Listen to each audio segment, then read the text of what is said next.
IRCC is continuing with its barrage of changes. আবার আরেকটা change আসলো 2025-এর জানুয়ারিতে। This is going to affect family open work permits, অর্থাৎ যারা কানাডায় স্টুডেন্ট হিসাবে আছেন বা আসতে চাচ্ছেন এবং আমাদের স্পাউসকে সাথে আনতে চান ওপেন ওয়ার্ক পারমিটে, তাদের জন্য এই চেঞ্জটা। এবং অ্যাট দ্য সেম টাইম যারা পড়াশোনা শেষ করছেন পোস্ট গ্রাজুয়েট ওয়ার্ক পারমিটে আছেন এবং আমাদের স্পাউসকে ওপেন ওয়ার্ক পারমিটে স্পন্সর করতে চান, তাদের ক্ষেত্রেও এই চেঞ্জটা অ্যাপ্লিকেবল। এলিজিবিলিটি ক্রাইটেরিয়ায় চেঞ্জটা এসেছে। So just let's take a look কি চেঞ্জটা আসলে আসছে। সো এই চেঞ্জটা এফেক্টিভ হবে জানুয়ারির 21 2025 থেকে এবং it's going to effect the eligibility criteria. খুব শর্টে যদি বলি, প্রথমে হচ্ছে family open work permits for international students limited থাকবে কিসে? Masters programme that is 16 months or longer. 1 বছর হলে হবে না।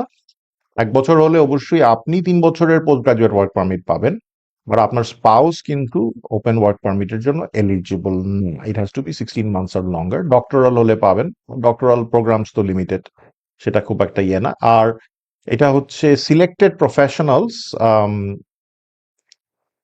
যারা এখনো অ্যাপ্লাই করতে পারবে, যাদের স্পাউসরা ওপেন ওয়ার্ক পারমিটে আসতে পারবে। এটার মধ্যে আমার কাছে রেলেভেন্ট মনে হয়েছে ব্যাচেলর অফ ইঞ্জিনিয়ারিং, কারণ অনেকেই ব্যাচেলর অফ ইঞ্জিনিয়ারিং করতে আসে, তাদের স্পাউসরা কিন্তু even if you are coming for a bachelor's programme open work পারমিটের জন্য এলিজিবল।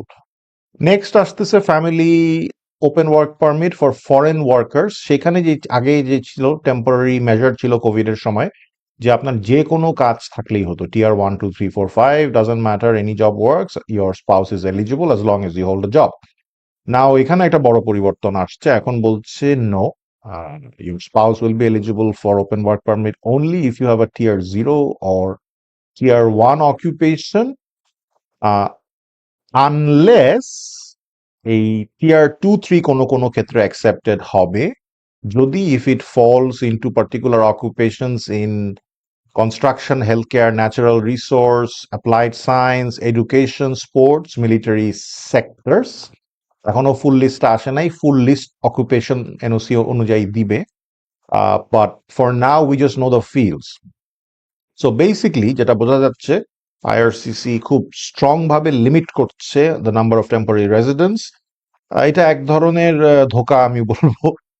It's very unfortunate. অনেকেই মানুষ এক্সপেকটেশন নিয়ে আসছে, এক ধরনের প্ল্যানিং করে আসছে। এখন every now and then there are changes and this one will affect a lot of people. So unless you have a tier 0 or 1 job, 0 power chances খুব কম, because 0 is a managerial, senior managerial position. 1 এর মধ্যে সব occupation পড়ে না, অনেক occupation 2 3 এর মধ্যে পড়ে, but 2 3 is now limited unless you fall into specific category, সেখানে হয়তো একটা লিস্ট থাকবে। সো সবার জন্য tier 2 and 3 না। So while I understand the disappointment, the point is এখান থেকে আমরা কি করতে পারি? যারা অলরেডি এখানে আছেন, we have to find a solution যে এখন সেক্ষেত্রে কি করা যেতে পারে। Can my spouse continue to remain in a close work permit? সেটা একটা চিন্তা করা যেতে পারে। আর যদি আপনি এখন পড়তে আসেন, তাহলে ইউ শুড সিরিয়াসলি কনসিডার, যদি আপনি স্পাউস নিয়ে আসতে চান, যে দ্য প্রোগ্রাম আপনি পড়তে যাচ্ছেন সেটার পরে আপনি এলিজিবিলিটি ক্রাইটেরিয়া মিট করতে পারবেন নাকি for your spouse. So these are some issues two consider.